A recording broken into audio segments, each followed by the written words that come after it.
Ένα ρομπότ εντοπισμού ανθρώπων σε περιπτώσεις καταστροφών σχεδιάσαν φοιτητές στο Αριστοτέλειο Πανεπιστήμιο της Θεσσαλονίκης. Η Πανδώρα, όπως ονομάζεται το ρομπότ, κέρδισε το δεύτερο βραβείο στο διεθνή διαγωνισμό. Μια μεγάλη διεθνή διάκριση κέρδισε η Πανδώρα, το ρομπότ εντοπισμού θυμάτων σε περιπτώσεις καταστροφών που δημιούργησαν φοιτητές του τμήματος ηλεκτρολόγων μηχανικών του Αριστοτελείου Πανεπιστημίου Θεσσαλονίκης. Για μένα είναι και μια δικαίωση που δείχνει ότι, ας πούμε, σε μια περίοδο κρίσης, δείχνουμε ότι μπορούμε να έχουμε διακρίσεις και να τα πάμε πάρα πολύ καλά, δεδομένου ότι η ομάδα μας έχει πάρα πολύ χαμηλό budget. Αν και με λιγοστό προϋπολογισμό, η Πανδώρα κέρδισε τη δεύτερη θέση ανάμεσα σε 20 συμμετοχές από όλο τον κόσμο στο διαγωνισμό Robo Rescue, που διεξήχθη στο Eindhoven της Ολλανδίας. Έχει δύο κατηγορίες αισθητήρων. Έχει αισθητήρες οι οποίοι έχουν σαν στόχο να βοηθήσουν το όχημα να κινηθεί σε χώρο που δεν γνωρίζει, άρα να αποφύγει εμπόδια, να δει κλίσεις, να δει αντικείμενα.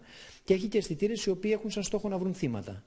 Από το 2006 που φτιάχτηκε το πρώτο ρομπότ Πανδώρα, 5 καθηγητές και 20 φοιτητές που εναλλάσσονται κάθε χρόνο δουλεύουν ατελείωτες ώρες. Μερικοί είχαν κοιμηθεί και μέσα σε αυτό το χώρο για να μπορέσουν να είναι όλα έτοιμα για την ημέρα του διαγωνισμού. Τους ρωτήσαμε αν θα μείνουν στην Ελλάδα ή θα κυνηγήσουν τα όνειρά τους στο εξωτερικό.